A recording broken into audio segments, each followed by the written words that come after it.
thank you very much for joining us today. It's a pleasure to see you again, even though it's only in virtual format.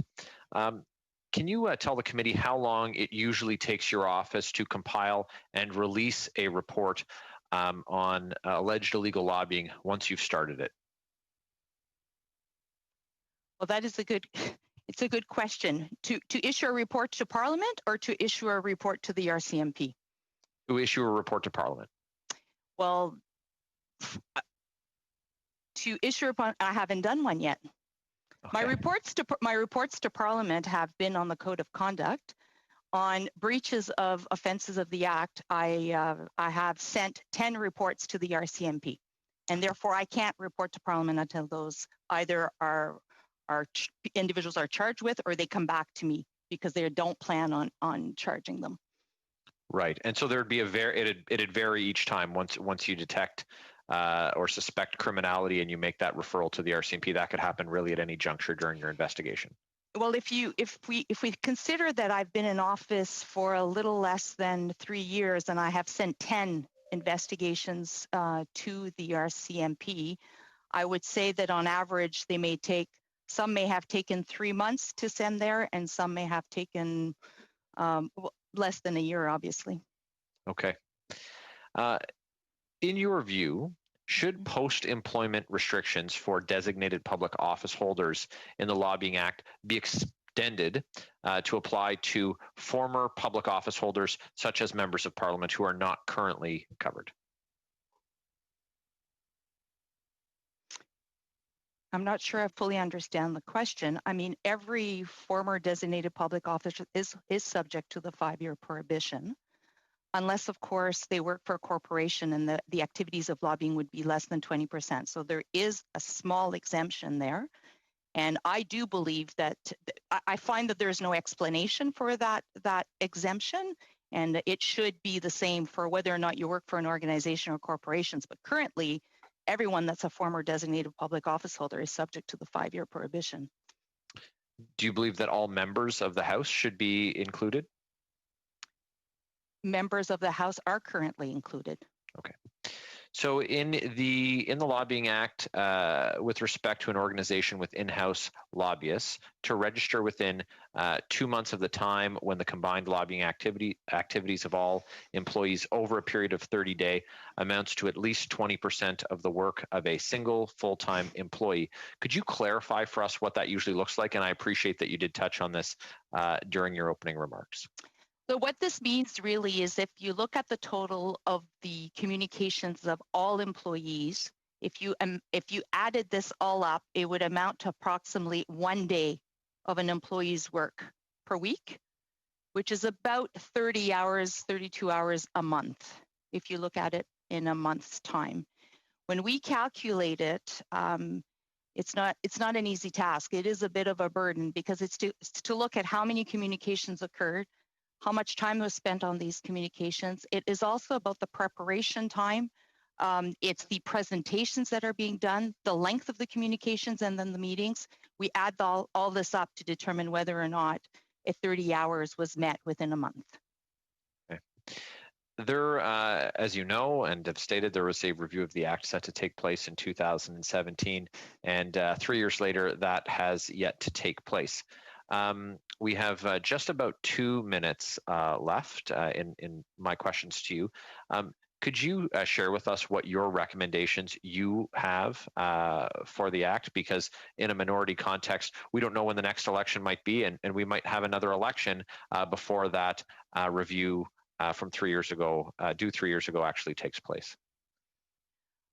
If you've ever taken the time to read the Lobbying Act, it's extremely complicated and has a lot of little issues that should be fixed. I can't fix it all in the context of a review. So the approach I have taken is values-based.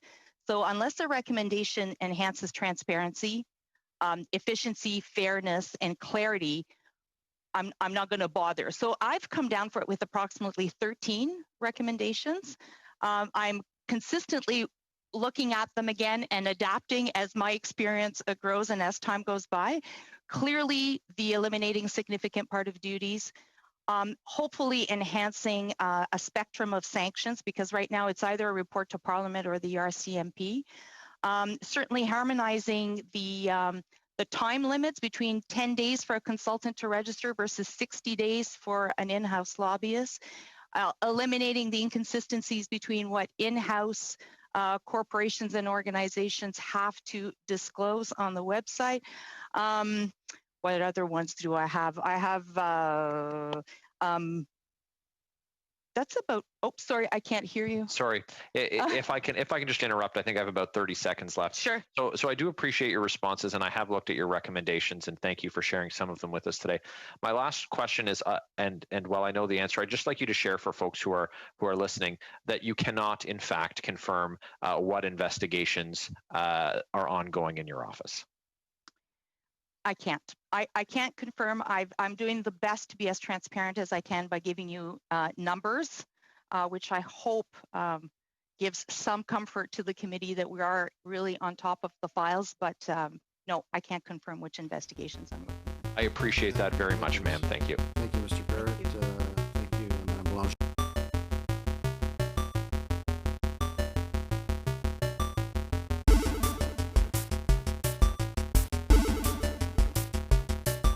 Chair, and thank you, Mr. Dion, for coming back to our committee, and it's good to see you in such good health, so I'm very pleased. I wanted to ask you, because when our parliamentary committees, Finance and Ethics, began looking at the questions around the granting of what was the $912 million grant, the Prime Minister testified that when this was brought to him, he became aware that there were potential conflicts because he was so closely tied to them, and that he asked for a period for them to do due diligence. In that time, did anyone from the Prime Minister's office or Bill Morneau's office reach out to you to regard whether there was a question of conflict of interest or the duty to recuse?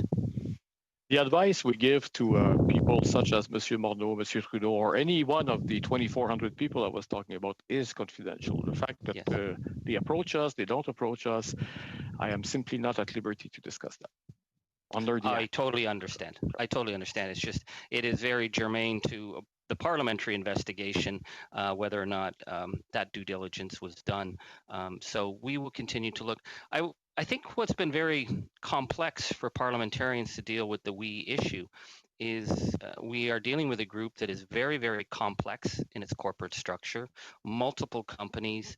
Trying to get a clear sense out of some things is difficult. So when we were first told about the role of Margaret Trudeau and Sacha Trudeau, we were told they weren't paid. The board of directors were told they weren't getting paid. That was false.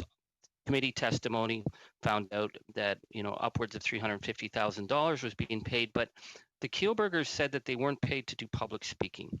They were paid to do the ancillary corporate events. And so that's the big work afterwards in terms of the corporate sponsorships, which would be very lucrative to their organization. I know you can't reveal much, but would the issue of the ancillary events and being paid to work corporate events for an organization be something that you would consider part of your investigation?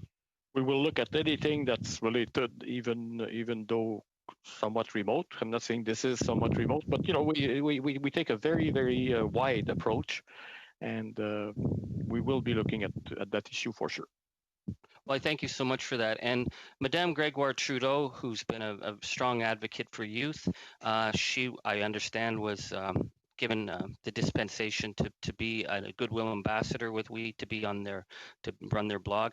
Are you aware if she was given permission to work corporate events on behalf of the We group as the Prime Minister's wife? I am not aware, and if I was aware as a result of our work to date, I would not be able to tell you anyway. So. I totally understand. Thank you. I was very interested in reading your investigation into Mr. McNaughton, and I thank you so much for your positive response when I asked for an investigation, because I found it very troubling, because Mr. McNaughton has a long history in lobbying in Ottawa, so he's very familiar with the rules.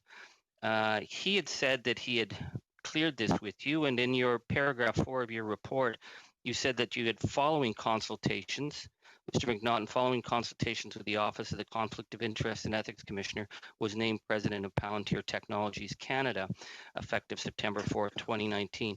So did he discuss with you the parameters of his role? Because if he'd spoken with you, would it not have been clear he was not to do lobbying? Every time I meet someone who wishes to discuss an offer of employment under the Act, when they're still a public office holder and they're planning their future, I invariably go through Part 3 completely. So I'm sure I did the same thing with Mr. McNaughton. Every section, including Section 37, which was key in this case. Well, I would never second guess you. I am sure that you were very thorough. So I just wanted to clarify that. When I read your order, I find it very interesting because the order is against public figures from speaking with Mr.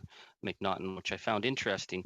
But in the subject matter, Rick Tice, who's one of the Prime Minister's key advisors, it was discussion about Centre for Disease Control, talking with other senior officials, and it was all supposedly about COVID.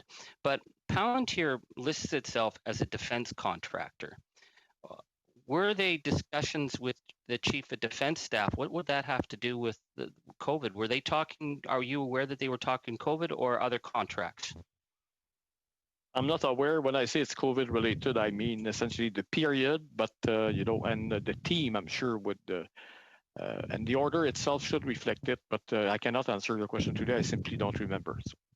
Okay, no, that's fair. It's because one thing I noticed, I mean, he seemed in a very short time, the doors were open. He met with all the senior officials, but he never met with anyone from the health minister's office, which I was surprised if he was offering to do work pro bono for COVID, that he didn't bother to meet with the health minister, but he was meeting with chiefs of defense staff and even up to the deputy prime minister.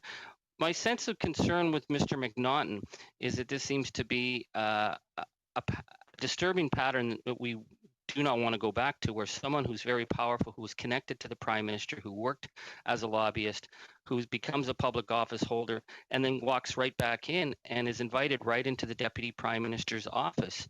How do we ensure that people comply with the law and do not abuse their political connections and the knowledge that they developed while serving as ambassadors? Mr. Dion, you have to save that answer for another member. That time is up. Again, thank you, Mr. Angus. Now, prochaine député, Monsieur Gould. And now the next member, Mr. Gould.